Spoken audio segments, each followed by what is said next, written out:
Hey everybody, Alex from AdaptableStrength.com, here to teach you everything you need to know to get a really big back.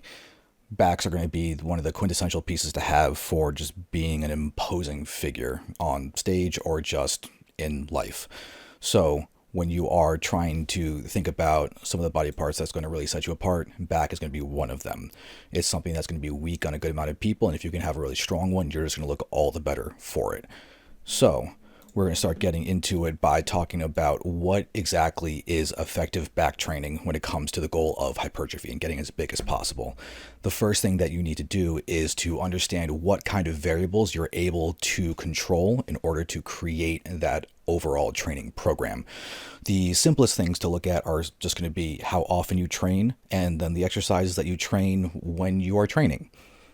Pretty simple. You can go ahead and just have a horizontal pull followed by a vertical pull and do that twice a week and you're really solid. But there's more to it than just that.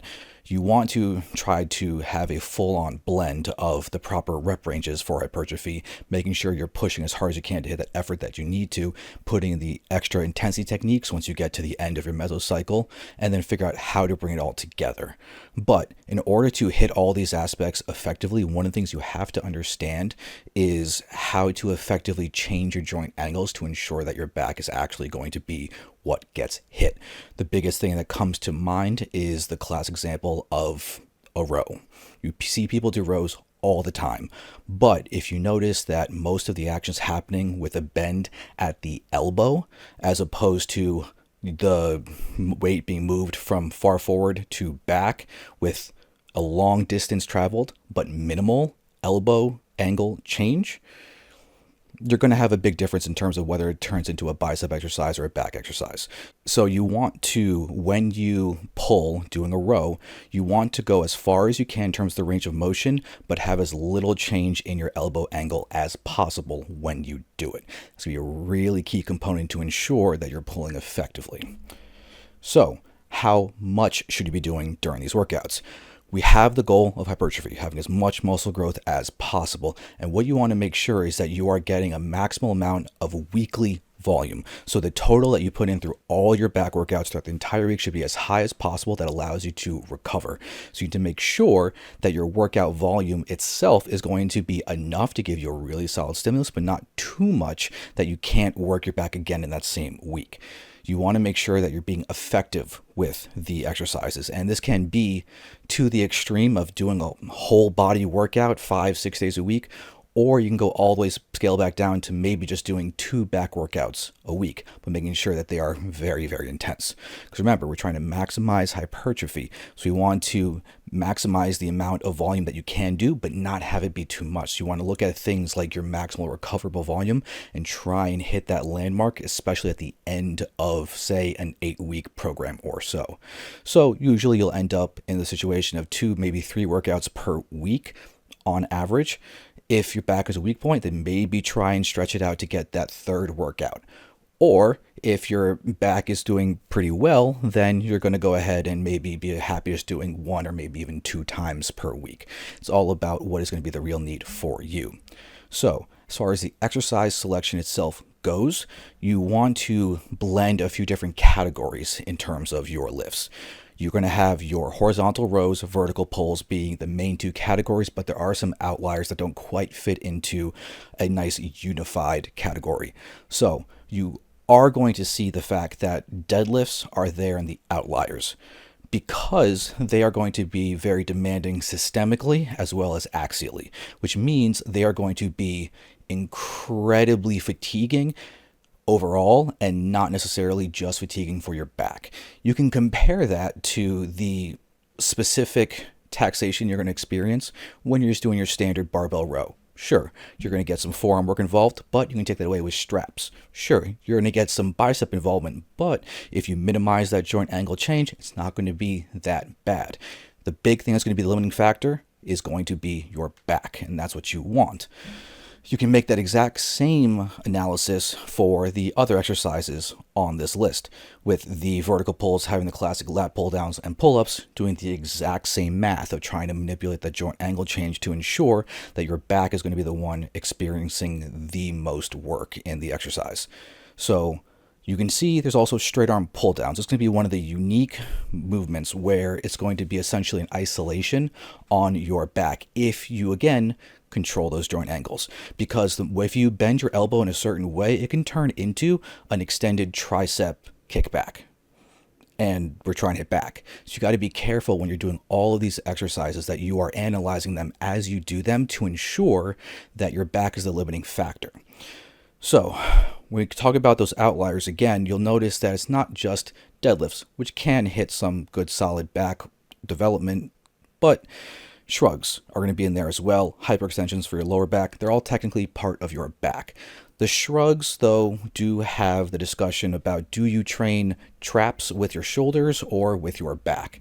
My bias is to put them in with your back, because if you look at the way that a trap is just attached on your body, the majority of it is actually utilized by your back. Sure, the upper traps will help raise your shoulders a bit, and that's how they operate mechanically, but your middle and lower traps are going to be really heavily involved in terms of pulling those shoulder blades back and down. So you want to make sure that you are going to hit those motions. So one of the things that you can look at when you're trying to select your exercises is to make sure that you're getting your shoulder blades moving in all sorts of directions with a pulling force.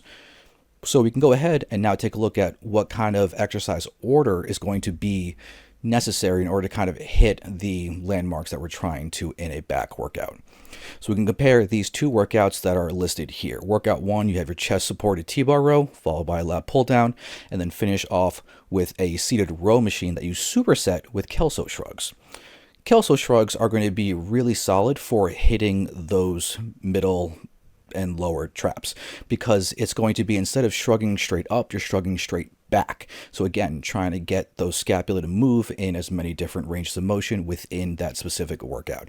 That's going to give you a really solid method of hitting a lot of the musculature in the back, because there are a lot of muscles that are trying to work together when you're trying to create your own complete back. Let's take a look at workout 2. It takes a little bit of a different approach, because you start off with the straight arm pull downs. So you're trying to pre-fatigue your lats with a little bit of an isolation before getting into the big extreme range of motion of a flexion seated cable row, to then finish off with a solid stretch exercise of the pull-ups. So you have really solid similar strategies between these two exercises, where in the workout you do have a horizontal row followed by a vertical pull. This is a good way to make sure that you are going to be getting a good solid stretch after you get a good solid pump. Getting the big pump is going to help you feel that stretch and allow you to key in to really making sure that the full range of motion is felt the entirety of the way. You've done a decent amount of the work already, and it's time to essentially finish it off. That's a good way to think about it. Now, we take a look at also the directions the shoulder blades move. Because you have the Kelso shrugs involved in the first one, you get a good solid spread of those shoulder blades in there. And you get the same thing in the second workout using those flexion seated cable rows that really allows you to extend your arms forward and really spread the shoulder blades and then pull them back as your back flexions back and forth. Really solid way to make sure that you get a real complete workout for the entirety of the back in both of those options. So I would definitely recommend experimenting with different motions. Some of them will agree with people more so than others. The flexion seated cable rows, they deserve an honorable mention in that respect, because they're a little bit complex. You do lean forward, but you're trying not to do that from the lower back too much. You want to do most of the rounding happening in the mid and upper back. If you want to get fancy, you talk about the thoracic spine being the main thing you want to bend forward, and then use that to then bring your back into a good solid arch position. So you're trying to round, then arch, round, then arch, and do it while making sure you get a good amount of stretch and then a good amount of squeeze at the back. You want to make sure when you move your body that you are using your movement to change your position, not actually add any momentum to the movement itself. It's still very targeted. It's not swinging back and forth. So they're a little difficult to get the hang of, but if you can nail them, they become a fantastic tool to help you build a big back. So when you're doing these exercises, you can then start to come into the discussion of how many reps do you do for each of them. And you can kind of look at this in the terms of how much external support is given to you during the movement. If you get a lot of external support, then you can crank up those reps pretty high, pretty safely. But if you're not getting that much external support, you probably want to bring down that limit on the amount of reps that you are going to be doing. So you can just compare simply chest supported T-bar rows versus just straight T-bar rows. The chest supported T-bar rows give you that external support to lean onto, which allows you to not have to worry as much about your lower back contributing, and you can focus a lot more on the individual rep and focus on each individual squeeze, which is a little different than the full range T-bar row, where you have to also add in that focus to take care of keeping your body in the position that needs to be for whatever portion of the rep that you are on. So they're both fantastic exercises, but if you had to choose which one is a better option to do more reps on, that's going to be the one with more external support, and that's going to be the chest supported T-bar rows. The interesting thing, though, is that you'll notice that the external support is minor because you still have 2 points of contact with those T-bar rows. You have the floor as well as the bar itself. So you have two ways to kind of leverage yourself and use against each other in order to create the body position that you want. That's not going to be the case when you get into ones that have no external support. So deadlifts, 1 point of contact, that's the ground. Pull-ups, 1 point of contact, that's the bar that your hands are grabbing. And the barbell rows, 1 point of contact, that's going to be your feet. So you can see how you can kind of math all that out by the points of contact. You will have to give a little bit of leeway on the no external support because pull-ups, you can easily crank out 20 of them if you're strong enough and still be safe. But deadlifts, I strongly recommend not going to 20 reps on deadlift. That's why these are ranges, because some of them are not going to fit perfectly into those rules. So keep that in mind. But if you're thinking deadlifting, I would recommend not going higher than 8 reps or so. If you're going to pull-ups, feel free to go all the way up to 20, maybe 25, maybe even 30. Technically speaking, the research does say that the hypertrophy range is really 5 reps to 30, so you have leeway. And if your goal is hypertrophy, just don't go under those 5 and you're okay. Just think about also the cost of the exercises and the fatigue associated with them. If you're going to go higher rep, you do risk greater fatigue. If you go lower rep, you risk greater demand on central nervous system if it's going to be an axially loading lift. For example, the deadlift. So the other thing to consider is also the range of motion. If you are really big or really short, sometimes your ranges of motions are going to be smaller than someone who's really tall, really lanky, and you can kind of make some kind of a debate about, well, if you're really having that short a range of motion, maybe for you, your 5 reps is the same as someone who has 10 reps with really long limbs. And it's interesting because I know one of the clients that I've worked with, he is really tall, really lanky, and I did a session with him and we're just working on his bench. And when we're doing it together and we're having fun, we're decided to train together for that day to have a good time about it. And we actually looked at the range of motion between my bench and his bench, and he legitimately had twice the range of motion than I had. So in some respects, we'll just say that he was benching 150 and I was benching 200. We're doing for reps. And you're trying to equate that from person to person. You might actually say that he was really benching 300 and equivalent to my 200. Or you can look at it and say, well, if he did 5 reps, that's actually more like the equivalent of me doing 10 reps. So you can make weird analogies for this situation if you feel like doing that to have more of an interesting time with a training partner. Because one of the tools you can use to help motivate yourself is to have a fun relationship with your training partner to bring a little bit of competition into play. And if you can find ways to make it fair, then it could really create a much more competitive but fun environment to help your workouts. So it's food for thought if you do train with someone to try and find little things like that you can do. So we now need to talk about effort, because there are multiple ways to increase effort. The simplest one is just to add sets, add reps, add weight, add training frequency for how many times you hit that muscle or exercise or whatever aspect you're training more times throughout the week. But the biggest thing that I want to point out is if you're going to decrease proximity to failure or add intensity techniques, that's within the set that you are using to increase that effort, which means you need a way to quantify that effort. That's going to come in the form of RPE and RIR, rating perceived exertion, reps in reserve. They're going to be two fantastic ways to quantify your effort. And really, it's just a matter of understanding when you're reaching failure and what your proximity to failure is. The higher the RPE, the greater the effort. The lower the RIR, the fewer reps you had going up to failure. And I'm going to, just for the sake of this presentation, just talk about RPE, and you'll know that there is some level of it being synonymous with RIR. So we're going to go ahead and take a look at the fact that these ways to change effort, the RPE comes into play for those top two, the direct effort changes as opposed to the programming changes of the bottom four. And as we look at that, we need a way to progress over time to have the workouts get harder to create that need for you to grow. That's the whole point of this, is to get a big back. We need to go ahead and rank up that level of effort.